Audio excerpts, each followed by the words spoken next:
Oke, assalamualaikum adik-adik. Ketemu lagi dengan kakak di Kimia Unsur. Sekarang kita akan coba bahas untuk unsur-unsur berikutnya, ya. Ini unsur-unsur periode 3 adik-adik, ya. Nah, unsur-unsur periode 3 ini ada 8 unsur dengan kecenderungan sifat yang teratur adik-adik. Jadi unsur-unsur tersebut adalah natrium, magnesium, aluminium, silikon, fosfor, belerang, klor, dan argon. Nah adik-adik, yang unik dari periode ini karena dia satu periode, ya, dari kiri ke kanan, dia memiliki unsur-unsur yang berbeda-beda adik-adik, berbeda-beda dari sifatnya maksudnya. Nah kita lihat dari kiri ke kanan, sifat unsur periode ketiga berubah dari logam, kemudian metaloid, kemudian non-logam, dan gas mulia. Nah adik-adik, untuk mengingat dari unsur-unsur ini, kakak berikan beberapa jembatan keledainya. Nah untuk periode 3 ini, kakak sudah buat. Nana mungkin ambil silet pas Susan centil marah. Nah Nana ini adik-adik untuk natrium, kemudian mungkinnya untuk magnesium, ambilnya sendiri untuk Al, ya, siletnya Si-nya untuk silikon, pasnya untuk fosfor, kemudian Susannya S-nya kita ambil untuk belerang, kemudian centil Cl klor, dan marahnya argon, begitu ya. Nah adik-adik, untuk sama seperti golongan yang lain, periode 3 juga unsur-unsurnya memiliki sifat-sifat seperti berikut ya.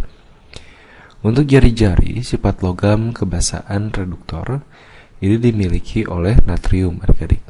Kemudian untuk elektronegatifan, keasaman, sifat oksidator, ini terbesar dimiliki oleh klor. Dan energi ionisasi tentu saja pasti dimiliki oleh gas mulia argon. Nah dalam satu periode ini adik-adik, dari kiri ke kanan, energi ionisasi, keelektronegatifan, keasaman, dan oksidator semakin bertambah ya. Kemudian dalam satu periode dari kiri ke kanan, jari-jari, sifat logam, kebasaan, sifat reduktor semakin kecil. Jadi dalam satu periode adik-adik ya, dari kiri ke kanan, jari-jarinya itu semakin kecil, sifat logamnya semakin kecil, kebasaannya semakin tidak basah ya, dan sifat reduktornya semakin kecil. Jadi dari kiri ke kanan cenderung sifat oksidatornya yang semakin bertambah. Nah kemudian untuk litium dan magnesium ini memiliki sifat yang mirip. Jadi ketika dibakar di udara, ini kedua unsur ini bisa bereaksi dengan oksigen juga dengan nitrogen. Beryllium dan aluminium ini sama-sama bersifat amfoter.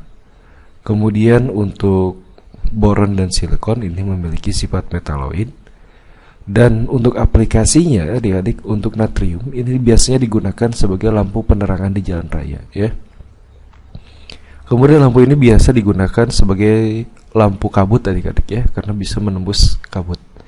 Kemudian untuk magnesium ya, sebagai bahan aliase, digunakan sebagai kerangka pesawat terbang dan lampu kilat dalam fotografi.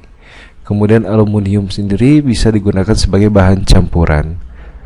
Nah adik-adik, untuk aplikasinya kakak cukupkan sampai di sini. Kita ketemu lagi di pembahasan berikutnya. See you dan assalamualaikum warahmatullahi wabarakatuh.